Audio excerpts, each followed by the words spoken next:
Good morning. Firstly, what are your pronouns? My pronouns are she, her. Thank you for asking. And that is kind of the conversation, but for anyone at home who may not know, what are pronouns? So pronouns are basically what you refer to someone as when you're talking about them and not using their name. So say, for example, after this, you'll be like, Laura Louise, she was so amazing. The pronoun there, why are you laughing?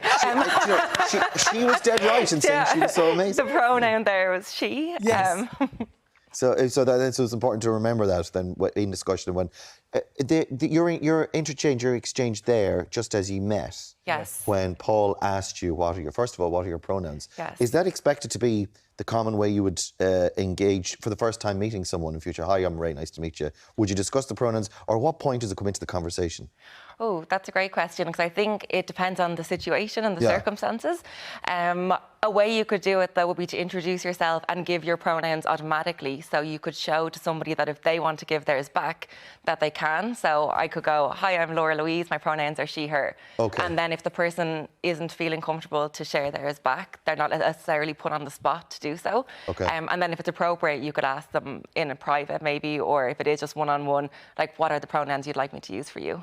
It's been integrated into our life more and more. We see TikTok do it, Instagram do it, Twitter do it. They all now integrate, you can use your pronouns. Yes. But that's only been, especially the social platforms, that's only been over the last year. It's safe to say that over the last 10 years, pronouns coming into conversation and having conversations like we have, that is now more prevalent. Oh, absolutely. So, for example, the most commonly used pronouns in Ireland are she, her, he, him, and they, them.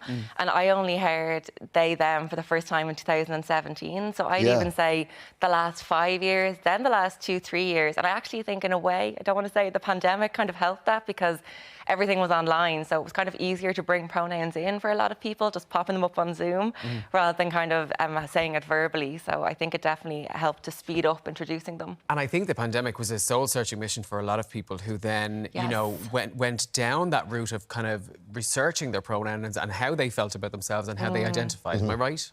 Oh, absolutely.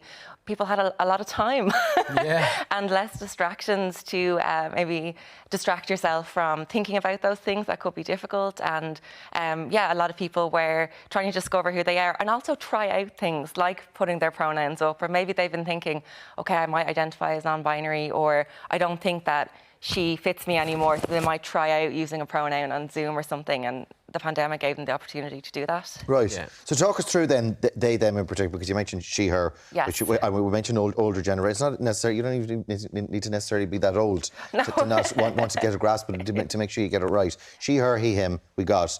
Talk us through they, them, and why would people be using the pronoun they, them?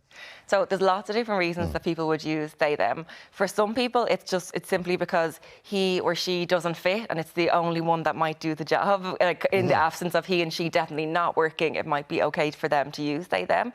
It might be because they feel they associate with that. A person might identify as non-binary. They might be transitioning their gender and they might feel comfortable with they, them for a short period of time and then change their pronoun again. So lots of different reasons why people use they, them. And I would also not assume someone's gender identity if they are using they, them. And I suppose you say there, but if it might not fit, right? And that's to do with how you're feeling about yourself and how you identify in your own body. Because people at home might be watching going, what does she mean? What does she mean by the fit? But that's about how somebody might be assuming for themselves and in their gender. Yes. And as well, I think, we live in such a gendered world. We've been raised to gender everything. Like, I don't even mean just people. So, we look at people automatically, I imagine, would think I'm she, a woman. People would perhaps look at the two of you and think he's a man. But also you see a dog. Oh, he's such a cute little boy. My sister's car, Duncan. We even gender inanimate objects. So I know for a lot of people, the concept of, okay, what about taking out those gendered terms can be really difficult. But yeah, they, them could actually be a really way of just kind of freeing people from that expectation of the male or female if they don't feel like they fit into that. And in terms then of offending someone or putting a foot wrong or saying the wrong thing or doing the wrong thing, how, I suppose, hurtful or how damaging can that be then to I suppose, intentionally misuse pronouns. Yes, and I think that the intention part is really important there, because mistakes are, by their nature, mistakes, they're accidents. I've made them. I still make them all the time, and I've been concentrating on pronouns and being aware of that for like the last 5 years. It still happens, of course it does, but the difference is the intention. And if you do intend to do it, it can be extremely harmful for people, actually. So I think I was trying to think about this in a way that, say, for example, I think when people get resistant to using they, them pronouns, or asking people their pronouns, or having this conversation, it's they're thinking about themselves and any inconvenience or discomfort that they might feel. But actually, respecting someone else's pronouns is about the other person. And to be honest, it is honestly a small ask that can have a massive impact on someone, positively or negatively.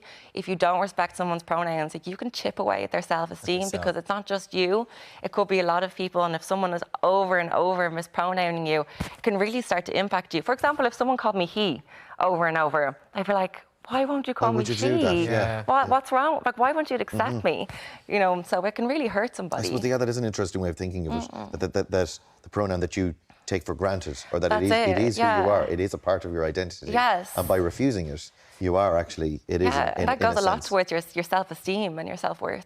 You know, but that said, though, it is about the intent, and some of us are utterly ignorant and doing our best with the best will in the world. Absolutely. That I have found. There was one night on the 6 o'clock show, we were having a similar discussion about someone who was on an entertainment showbiz story, and I kept saying she instead of he, or vice versa, and I kept having to be corrected. And like I say, it was not my intention to offend, and I think a lot of us feel that way, that it's like, with the best will in the world and with no intention of offending, we still managed to do it. What would your message be to those people? Oh, that it's about building habit. Yeah, We've been in the habit for our whole lives of using he and she, and also of looking at someone and saying he or she as well. So sometimes if somebody has a name that we might associate with female, say, or a look we might associate with female, and then we find out their pronouns are they, them, or he, him, it can be hard for our brains to switch out of that. But the more you practice, it does become more natural. Like, honestly, it's pretty normal for me now to just refer to everyone I don't know as they. Yeah. Okay. It does with time. Now, sometimes I still struggle. Like, we had somebody come to cut the trees in our back garden, and I was back saying, "Oh, he did a great job. He was a great man to do the trees." And I was like, "No, the person who came to cut the trees did a great job." So the great message is there that we're still learning, and we're all still kind of finding our way around everything. So just be patient and make sure, as Ray said, the intent is there in the right manner. Yeah, and you know, it is a little bit of effort in the beginning, and you might find yourself embarrassed or having to be corrected, and no one likes being corrected. So you're kind of like, oh, sorry, and you might even find yourself getting defensive then. But over time, it becomes easier once you practice. We learned something, Laura. Thanks a million. So much. And wasn't she brilliant? Yes. She really was brilliant. She's amazing. For more information on what we spoke about today, you can check out spunout.ie, or you can use their free 24/7 text service for help and information by texting 50808. Alternatively, you can contact Transgender Equality Network Ireland on tenny.teni.ie.